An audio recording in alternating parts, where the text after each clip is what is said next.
Who we got? Yeah, so the Ravens thought, well, I guess Ravens fans thought this was going to be the final pick in the draft this year, as the Ravens initially only had 5 picks, and their final one was pick number 199 in the 6th round. And they go out and, oh my goodness. See, why'd you do this to me, Jimbo? What'd I do? You want me to try and pronounce? Oh, wait. I've been practicing. All right, here we go. Tell me what you got. All right, so this was my original here. I'll give you my original. Malaesala Aumavae Laulu. Hold on. Do the last name. I think Malaesala I can do. Yeah, the last name I got, Aumavae Laulu. Aumavae Laulu. Okay. All right. That's what I got. I like it. I think you did pretty good, actually. It was better than I thought you were going to do. I don't know why I doubted you, considering you're bilingual, but I did think you were going to mess that up, and you did a little bit better. It's okay. That's all right. No worries. I hate to be. I love my Polynesian people. Spent a ton of time with them in SoCal, and I picked up a thing or two. So it's great. I'm glad to have them on the team. Anytime we get another Poly, it's a good day. Nice. Yeah. I mean, the guy is, no surprise, the Ravens drafted an offensive lineman who's absolutely gigantic. I mean, that should come as no surprise. That's what the Ravens go for. That's kind of the MO here. If you're going to be here, you better be gigantic. So, like he mentioned, Aumavae Laulu. Oh, sorry. He's an offensive tackle out of Oregon. Yeah. He's 6'5.5" and weighs 375 or 17 pounds. God, I thought I was talking about Fa'alele again. So 6'5.5", 317. Got ridiculous arm length. Another staple of a Ravens offensive lineman. 34.5-inch arms, 10.5 hands. So he's got big mitts on him.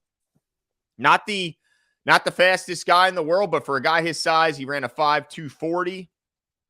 I watched this last season's game against Georgia, of course, because you want to see what he's going to look like against NFL talent. All you got to do is find if they play Georgia, because their entire front will be in the NFL next year.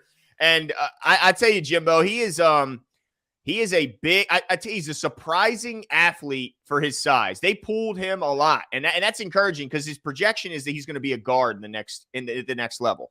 Mm-hmm. And the Ravens like to pull their guards. Mm-hmm. So I like the fact that I seen on tape that not only did he do it, but he was asked to do it a lot, which tells me that the coaches had a lot of confidence in him doing it.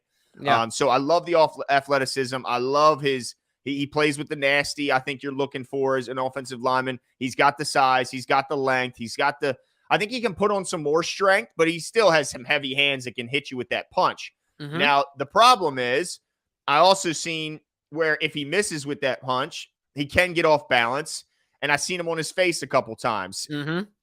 The one play I saw him matched up with Jalen Carter, who some said was the best player overall in the draft. So let me say that.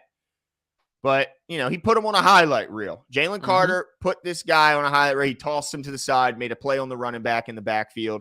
It didn't look great. But Jalen's going to do that to a lot of guys. And let's remember, when he's inside in guard in the next level, it's going to be a little different than being at tackle. Mm-hmm. So I like him as a project. I don't want to see him this season. And the Ravens don't need him this season unless a rash of injuries happen. I want to see what this guy looks like after a full year here with, improved technique, with weight room training, with a full year to practice. I think as an interior offensive lineman, I got high hopes for this guy, Jimbo. Yeah, and I agree with you. Adam78 actually mentioned it, and I think the encouraging thing here is that we've talked a lot about left guard. Obviously, Zeitler, and that's because Zeitler is the mainstay at right guard, but what's the plan after Zeitler? And this is the kid, if I'm not mistaken, that has the most experience there, unless I'm mistaken, of the guys we picked.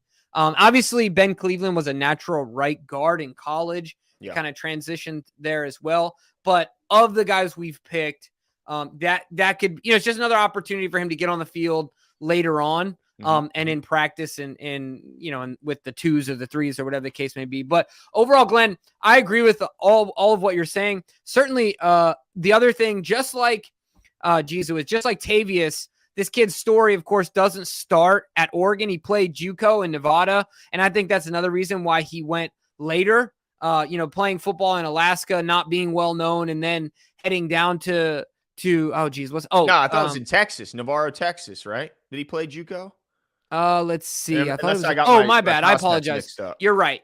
Okay, you are okay. right. Yeah. He but was the number one JUCO player. No shock when he came out of there. Right, but starting there and then going, of course, to a bigger name school, I think does in some cases can it's just a nick on your name, right? If they're like, oh, well, what was it that didn't allow you to get, you know what I mean, and to play the big leagues early on. So that's okay. I think that's something we're willing to live with here at the Ravens. But the biggest thing, just like you mentioned, I'm not surprised that he's athletic because anybody that knows anyone that's has a Polynesian dad, you don't play one sport. You play 4, 5, as many sports as you can be in, as many leagues as you can be in all the time.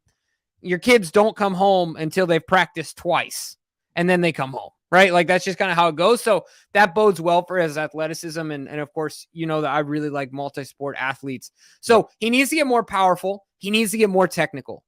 I think those are the two big things for him because he has the frame, he has the athleticism, but he has the nasty. He has the nasty, 100%. So if he can do those two things, one through coaching and of course his own discipline, and then the other simply through getting in the weight room, I think the kid's got a future to compete for a spot on the roster and best case scenario, a starter one day. So at this pick, I think it's great for a guard. Yeah, 100%. And who knows? I love that. And this is a theme because we're going to talk about another guy. It seems like you really go to every position outside of maybe, I mean, even some people had Blue Kelly as a possible kick in to the slot, but I look at him as an outside corner, but it just seemed a lot of positional versatility everywhere. Zay Flowers, I mean, inside, outside, punt returner, jet sweep guy, can do everything.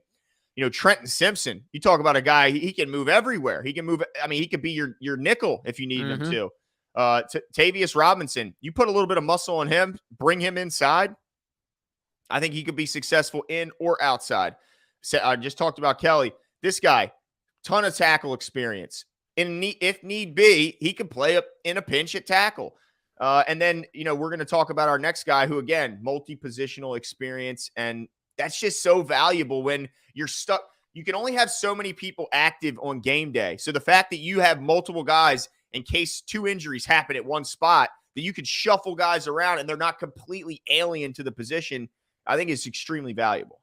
100%. And especially John, of course, liking to move guys around and having that versatility is just another way for you to stay on this roster. So excited for him and hopeful that pans out. What is up, Ravens Flock?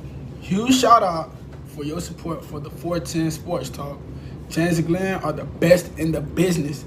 They're killing it right now. They love talking Raven talk. Make sure you go subscribe to their channel. Let's go Ravens. Big trust.